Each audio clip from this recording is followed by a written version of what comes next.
আসসালামু আলাইকুম। আসসালামু আলাইকুম।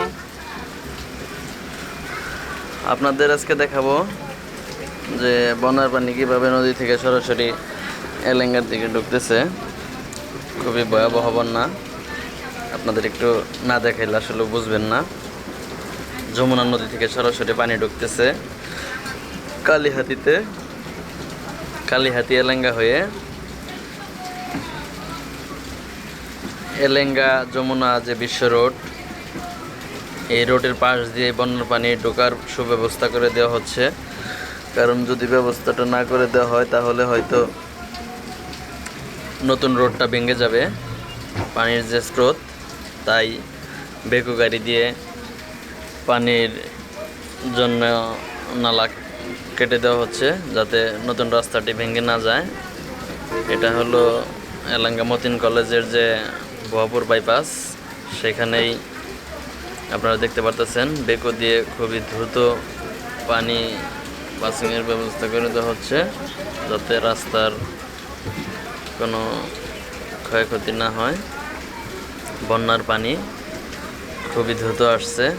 আপনারা যারা পুকুরে মাছ চাষ করছেন অবশ্যই খুবই সতর্ক থাকবেন। কালিহাতী উপজেলা কিন্তু খুব শীঘ্রই পানির নিচে তলিয়ে যাওয়ার সম্ভাবনা আছে। বন্যার পানির গতি খুবই বেশি এবার, তাই যারা ভিডিওটি দেখতেছেন অবশ্যই শেয়ার করে রাখবেন। বিশেষ করে কালীহাতিবাসীর জন্য এই ভিডিওটি খুবই গুরুত্বপূর্ণ।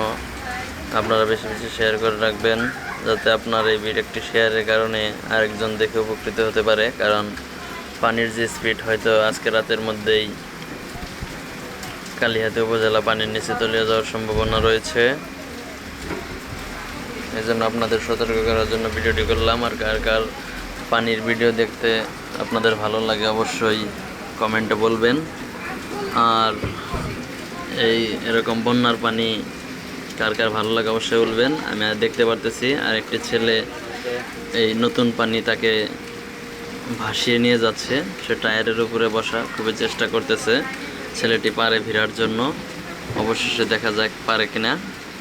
যাই হোক, অবশেষে মোটামুটি পারে এসে ছেলেটি একটু ব্রেক নিতে পেরেছিল, কিন্তু তাকে আবার ভাসিয়ে নিয়ে গেছে। পানির স্পিড খুবই বেশি, তাই স্রোতের অনুকূলে সে এখানে দাঁড়াতে পারতেছে না। তো ভিডিওটি ভালো লাগলে অবশ্যই শেয়ার করবেন আর এই ছেলেটির জন্য দোয়া করবেন। ছেলেটিকে অলরেডি ভাসিয়ে নিয়ে যাচ্ছে পানি। তো আজকের মতো ভিডিও এখানে শেষ করব। দেখেন কি অবস্থা। যাই হোক, অবশ্যই ছেলেটি পারে নামতে পেরেছে। তো ভিডিওটি শেয়ার করে দিবেন আর পেজটি ফলো করবেন বেশি বেশি। ধন্যবাদ সবাইকে, দেখা হবে।